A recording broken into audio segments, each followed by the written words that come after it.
Hello बच्चों, हिंदी व्याकरण पाठमाला में तुम सबों का स्वागत है। तो आज का जो वीडियो में जो टॉपिक है वो है अव्यय विकारी शब्द या अविकारी शब्द। हम कैसे पहचानेंगे कि कौन अविकारी शब्द है और कौन अविकारी शब्द है। तो अक्सर विद्यार्थी जो हैं क्या करते हैं, याद ही नहीं रहता है या पता ही नहीं रहता है विद्यार्थियों को कि किन शब्दों को अविकारी शब्द कहा जाता है और किन शब्दों को विकारी शब्द कहा जाता है। तो चलिए, आप लोग को याद रखने के लिए, याद करवाने के लिए हम ये वीडियो बना रहे हैं ताकि आप लोग को ये कंफ्यूज नहीं, याद रहे, हमेशा याद रहे कि कौन शब्द विकारी है, कौन शब्द अविकारी है। अक्सर ये विकारी और अविकारी शब्दों से 10th बोर्ड में भी प्रश्न आ जाते हैं या कॉम्पिटिटिव लेवल के भी प्रश्न आ जाते हैं। तो विद्यार्थियों को हमेशा इन सब बातों को, छोटी छोटी बातों को व्याकरण से संबंधित याद रखना पड़ता है। तो चलिए आइए देखते हैं बोर्ड पे क्या लिखा है। व्याकरणिक प्रकार के आधार पर शब्द के प्रकार। तो प्रयोग के आधार पर यहाँ व्याकरण की दृष्टि से शब्द के दो प्रकार के हैं। कौन कौन? तो विकारी शब्द और दूसरा अविकारी शब्द। तो विकारी शब्द हम किसे कहते हैं? तो विकारी शब्द लिंग, वचन और काल। लिंग स्त्रीलिंग, पुल्लिंग, वचन एक वचन, बहुवचन और काल वर्तमान काल, भूतकाल, भविष्यत काल के कारण जिनमें परिवर्तन आता है वे विकारी शब्द होते हैं। लिंग, वचन और काल के कारण वाक्य में जिन शब्दों में परिवर्तन होता है उसे हम विकारी शब्द कहते हैं। अब मूलतः हम विद्यार्थियों को ये जानना है कि विकारी शब्द कौन कौन है। तो वाक्य में 4 ही शब्द, 5 शब्द रहते हैं। एक रहते हैं संज्ञा या सर्वनाम, दूसरा हो गया कर्म, तीसरा हो गया क्रिया। फिर उसके बाद कोई वाक्य में फिर सिंपल वाक्य से, साधारण वाक्य से जब हम संयुक्त वाक्य में बढ़ते हैं तब क्या होता है? तब विशेषण भी आ जाता है। कभी कभी वाक्य में क्रिया विशेषण भी आ जाता है। तो ये सब, तो संज्ञा, सर्वनाम,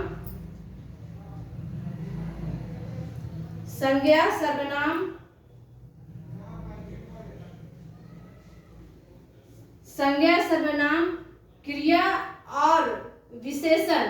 संज्ञा, सर्वनाम, क्रिया और विशेषण, ये 4 प्रकार के विकारी शब्द होते हैं। कौन कौन विकारी शब्द हैं? तो संज्ञा, सर्वनाम, क्रिया और विशेषण, ये 4 प्रकार के विकारी शब्द कहलाते हैं। ये 4 प्रकार के जो हैं वाक्य में लिंग, वचन और काल के अनुसार ये परिवर्तन हो जाते हैं, परिवर्तन होते रहते हैं, परिवर्तन हो जाते हैं। कौन कौन परिवर्तन होते हैं? तो संज्ञा, सर्वनाम, क्रिया और विशेषण परिवर्तन हो जाते हैं। किसके अनुसार? लिंग, वचन और काल के अनुसार। तो इसीलिए इन चारों को विकारी शब्द कहा जाता है। इन चारों को विकारी शब्द कहा जाता है। तो विद्यार्थियों, विकारी शब्द कौन कौन हुए? संज्ञा, सर्वनाम, क्रिया और विशेषण, ये 4 विकारी शब्द कहलाए। अब अविकारी शब्द, अब यहाँ देखिए अविकारी शब्द कौन कौन है? समुच्चय बोधक, संबंध बोधक, क्रिया विशेषण, विस्मयादि बोधक। कौन कौन है अविकारी शब्द? तो समुच्चय बोधक, संबंध बोधक, क्रिया विशेषण, विस्मयादि बोधक। अब समुच्चय बोधक कौन कौन है? समुच्चय, ये सब 4 जो हैं अविकारी शब्द हैं।